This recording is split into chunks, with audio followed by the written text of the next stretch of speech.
A Jackson County man faces charges of criminal sexual conduct and kidnapping today for an alleged crime committed more than 10 years ago. Good evening, everyone. I'm Amaya Kuznicki in for Ann Emmerich. And I'm David Andrews. The investigation was considered a cold case until a new law enforcement program brought it back to light. News 10's Riley Connell shows us how that program is working to bring this case and others like it to justice.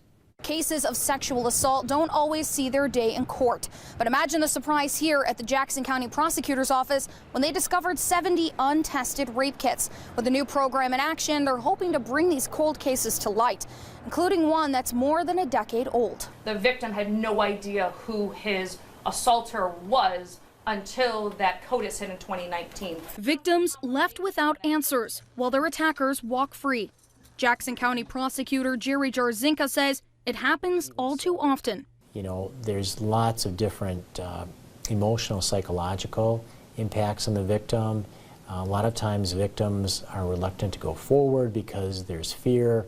There's also fear of not being believed. The Sexual Assault Kit Initiative, also called SAKI, gives Detective Joseph Merritt a chance to bring unsolved cases to the courtroom. Sometimes we have cases where very little was done. Sometimes we have cases where a lot was done. Following leads, hoping for DNA hits that bring him to people like Curtis Fleming, who's charged with multiple counts of criminal sexual conduct and kidnapping. People that committing crimes are those that can operate within society until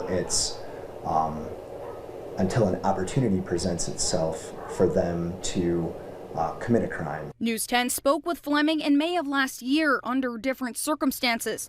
An everyday member of the community, now accused in connection with an alleged violent crime. We haven't given up, you know, and you're not free to go about your business. You know, we are pursuing you. Curtis Fleming is currently being held without bond at the Wesley Street Jail.